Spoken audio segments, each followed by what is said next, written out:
It's Friday Farm Vlog. It has been quite the week here at Just One More Story Farm. We have been tearing things down, building things up, and just really getting into it this week. The longer that you farm, the more things you're going to have to replace and fix and change out, and that is what went on this week. So let me show you what's going on, because we are still in the thick of it. We are in the process of changing things over, and it has been an adventure. Let's start with talking about the garden. The fence, the chickens were getting in, the kids were getting in without using the gate, the dogs were getting in, so I can just imagine what other critters were getting in. And so it was evident that it was time to replace the fencing system that we had for our garden. No matter how many times I have reinforced it and added extra fencing and changed things up and added extra fasteners, it doesn't matter. Eventually that fencing is going to no longer work as a fence. And so it was not easy to get that fence out of there because all of the weeds were intertwined into the fencing. And I was meticulous about fastening the fence to the apron that was placed underneath to try to keep the critters from getting in, because we have a lot of rabbits here. And so to be able to find all of those fastens on the ground level beneath all the weeds was a bit of a project. It certainly took us a while to get all of that out, but I'm happy to say the fencing is now out, and we are working on getting all the weeds removed so that we can then put in a new fencing and a new gate and get everything functional so that when we put our seedlings in, they will actually be safe. I have been wanting to get my seedlings in, but it was clear they were not going to be safe and that they were just going to get annihilated, whether they got stepped on or eaten by chickens or rabbits. Safe for my plants to put them in there. So they're doing okay in their pots for now, but we really want to get them out there. So that is the plan, is to get that going. It looks so strange not having a fence on the garden, but the cantaloupes are doing good. Luckily, their fence has been keeping the chickens out. We do have some flowers coming up, which is awesome. So they're safe. And then the other raised bed is safe as well. So over here, the strawberry patch has fencing and the cover, and so we've been continuing to eat strawberries out of here.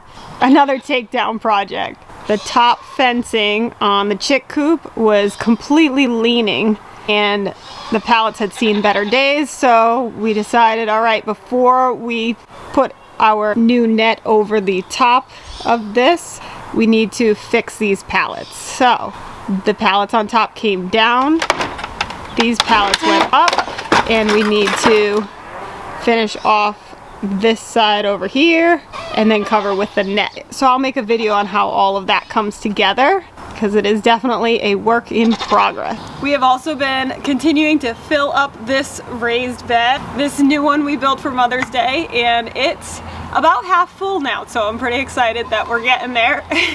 Hopefully it'll be filled and ready in time for when we plant in the garden here, so we can add everything else here at the same time. But also this week we had our farm and flock inspection. So every 6 months our farm is inspected and our flock has blood work done. And so that happened this week, where the poultry inspector came to our farm and did her inspection, checked out all the birds, did their blood work. So she was checking them for pylorium, typhoid, as well as avian influenza. So we are waiting on those test results to come back.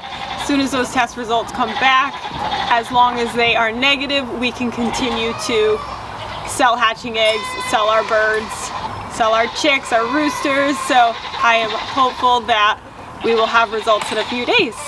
The whole inspection and blood work took about 45 minutes for my flock. Now that was just for the mature birds to be tested. We don't test the chicks. Any of the birds that are under 16 weeks of age don't get tested, but the mature birds over 16 weeks do. And so they all had their blood work, where they take a little blood from a vein under their wing, and they were all very nice. They handled it like champs.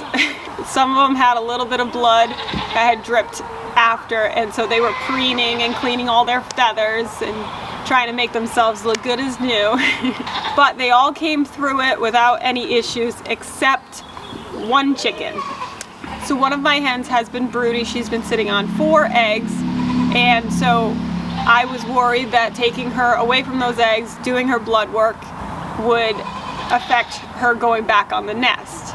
Turns out I was right. She didn't return back to the nest after her blood work. I was hopeful that she would, but after seeing that she was happy to be with the rest of the flock, and she was dust bathing, she was enjoying her time preening, and she had no interest in going back to those eggs.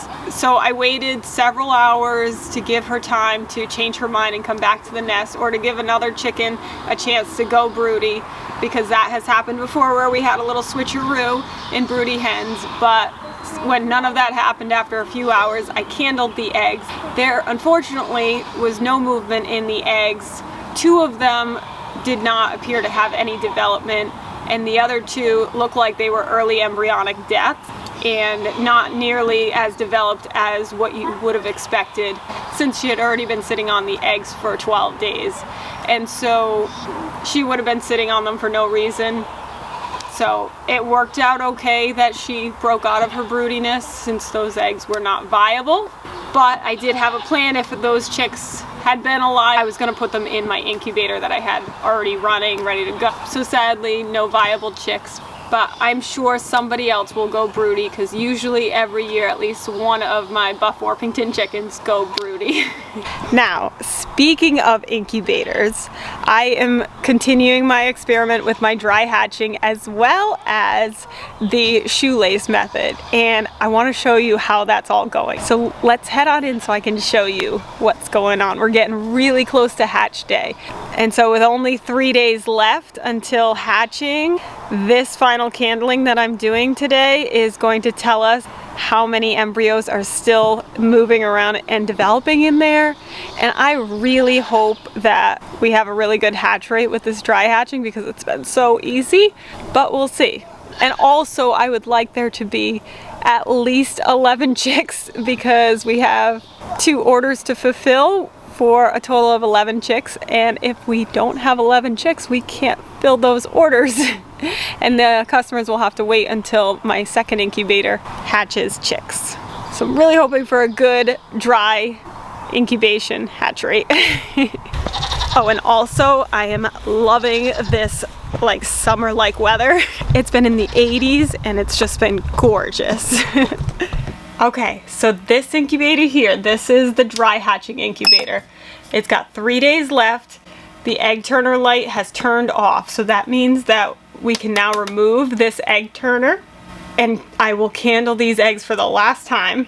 In the research that I've done on dry hatching, which this is not something I've ever attempted before, there seems to be a divide as to whether you add water in the last 3 days or not add water. So some schools of thought talk about how if it's truly dry hatching, you don't add any water, and when they start to pip and hatch, it'll naturally rise the humidity up to help the other chicks hatch. And some have commented that adding humidity after it's been such a low humidity can cause the chicks to drown inside of the eggshells if you add too much humidity too quickly. And so I've seen different recommendations where some people say don't add any for the last 3 days. Some people say add up to 50% the first day and then go up to 60% the second day, and then naturally it'll raise further than that. But then on the other side, there's those that say the chicks all need that extra humidity to be able to hatch, and you need to get that humidity up for the last 3 days. So I'm kind of unsure about what I want to do for this one. So I'll decide after I candle these eggs and see how they are developing and how large the air sac is inside of here to determine whether I think they need to really raise up the humidity or just slowly raise it up or not touch it. Decisions. And then in this second incubator, this has 11 days to go and is due to be candled as well. So hopefully when we candle, we'll see lots of chicks. For candling, all I need is some gloves, a candling flashlight to be able to see inside of the eggs, and total darkness.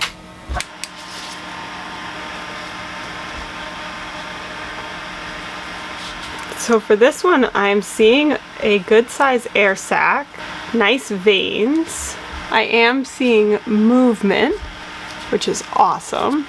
So this chicken here is developing as I would expect, so that's a promising start. So it looks like we have 4 quitters, and so the quitters are the ones that started developing an embryo but discontinued at some point.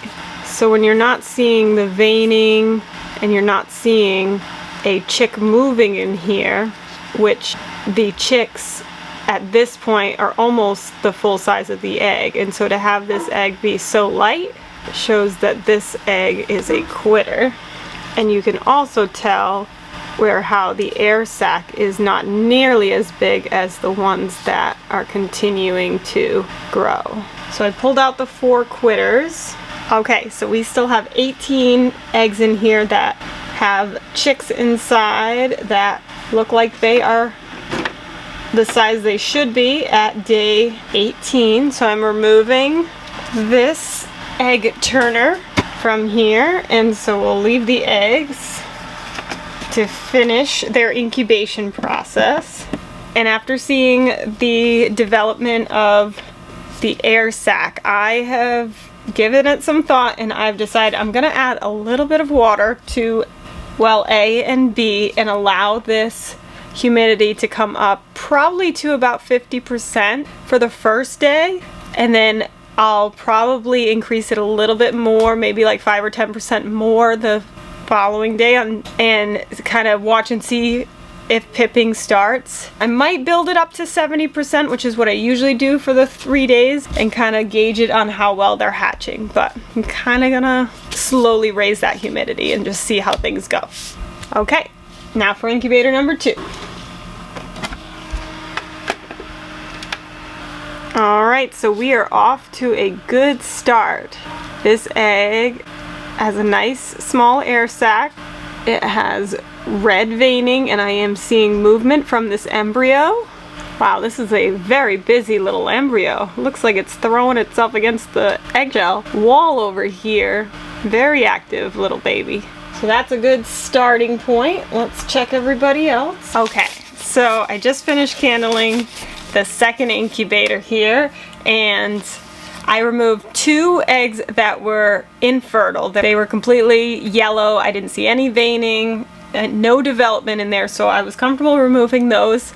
And then there are 2 eggs that I feel are early embryonic death, but I'm not ready to call it because this is an experiment, and I just want to make sure I don't pull out anything that could still potentially develop and skew the hatching results with our shoelace method. So I'm going to let them stay in, and I'll make the call at day 18 when I do the final candling, and then we'll really know then whether it has changed in development at all at that point. But one of them had what looked like a red circle of veining, which is what you'll see with an early embryonic death in some cases.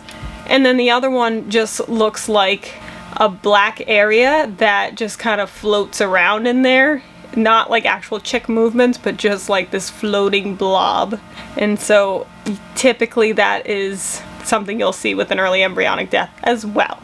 But we'll leave them in there, we'll give them a chance. Hopefully I'm wrong and they are gonna develop, but as of right now we have 20 eggs in here that are fertilized with embryos that have developed. And then hopefully in 11 days we'll have lots of chicks hatching in here. But so far this incubator is promising to be able to fill those chick orders. And then the chicks in this incubator are not spoken for yet. If all goes well, we should have plenty of chicks. So thanks for hanging out with me today. And if you haven't started your farm yet, what are you waiting for? Get your farm on. And just so you know, it does help the channel if you give us a thumbs up by hitting the like button. And if you want to see more content, hit that subscribe button so that more of our videos will come up on your homepage. 1, 2, 3, 4. Do you want to farm? A wicked awesome farm. Watch this channel to learn what to do. We love to farm and we'll show you. Yeah, welcome to our show.